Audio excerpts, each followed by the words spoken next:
Halo teman-teman, selamat datang di tutorial membuat aplikasi Android To-Do List dengan Jetpack Compose. Teman-teman di sini akan belajar cara membuat aplikasi Android To-Do List dari awal sampai akhir. Kalau teman-teman pengen lihat profil GitHub saya, teman-teman bisa ke github.com/notsatria. Oke, teman-teman, di sini akan ada tools requirement yang harus teman-teman ikuti, seperti versi Android Studio, device atau PC kalian yang harus memiliki RAM dengan minimal 8 GB. Kemudian teman-teman juga harus memiliki koneksi internet yang cepat. Selanjutnya, dari kursus ini atau video tutorial ini, teman-teman diharapkan dapat mempelajari hal-hal yang aku tulis di sini. Misalnya, teman-teman nanti akan bisa membuat aplikasi Android secara modern yang tentu saja sangat direkomendasikan oleh Google. Kemudian teman-teman juga bisa membuat aplikasi, membuat UI menggunakan Jetpack Compose, lalu didukung juga dengan arsitektur yang modern, yakni MVVM atau model view model. Kemudian teman-teman juga dapat mengintegrasikan aplikasi Android teman-teman dengan database Room. Kemudian teman-teman juga dapat membangun aplikasi teman-teman menggunakan dependency injection yang modern, yakni menggunakan Hilt dan Dagger. Lalu teman-teman juga dapat mengimplementasikan asynchronous programming menggunakan coroutines. Lalu teman-teman yang terakhir dapat belajar reactive programming menggunakan Kotlin Flow. Oke, selanjutnya di sini saya akan mendemokan aplikasi yang sudah saya develop, dan untuk source code-nya teman-teman bisa akses di link di deskripsi. Oke, di sini adalah aplikasi yang sudah saya buat. Teman-teman bisa lihat di sini. Di atas ini adalah chip atau filter chip yang bisa diklik. Ini adalah kategori dari task kita. Jadi kita bisa memfilter task, list of task berdasarkan apa yang kita mau. Misalkan kita hanya ingin menampilkan task yang priority-nya low atau medium atau high. Kemudian kita hanya menampilkan task yang completed atau uncompleted, seperti itu, atau bahkan menampilkan semua list. Itu bisa dilakukan. Kemudian teman-teman di sini bisa mengexpand card ini.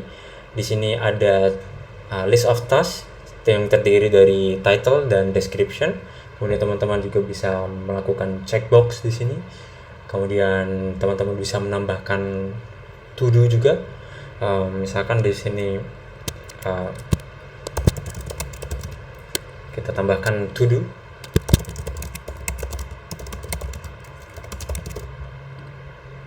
Priority low kita tambahkan. Kita bisa melihat di sini ada listnya. Kemudian kita juga bisa menghapus. Kita juga bisa mengedit. Misalkan menggambar, dan kita bisa mengedit priority-nya juga, seperti itu. Dan ini adalah source code dari aplikasi yang akan kita develop nanti.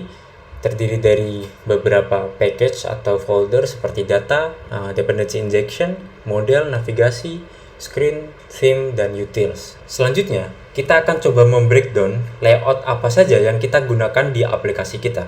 Pada dasarnya, layout builder di Jetpack Compose itu ada beberapa. Di antaranya adalah scaffold yang merupakan sebagai root structure dari aplikasi kita. Kita akan menggunakan app bar, lalu floating action button. Kemudian selanjutnya ada box, digunakan untuk membangun layout secara 3D atau dengan sumbu Z. Kita tidak akan banyak menggunakan ini. Kemudian ada column, di mana dia digunakan untuk membangun layout secara vertikal atau sumbu Y. Kemudian ada row, yang digunakan untuk membangun layout secara horizontal atau sumbu X. Nah, di aplikasi kita bisa breakdown menjadi beberapa bagian. Misalnya, dari box yang warna hijau itu adalah scaffold yang terdiri dari app bar dan floating action button. Kemudian ada yang warna biru, itu adalah column, yang di dalam kolom itu ada warna orange dan warna pink, yaitu lazy row dan lazy column. Nah, di sini ada kata lazy, yang mana itu adalah berbeda dengan yang kita pelajari sebelumnya, yaitu row dan column. Nah, apa maksud dari lazy? Lazy itu di sini dia memiliki behavior yang berbeda dengan row atau column yang biasa.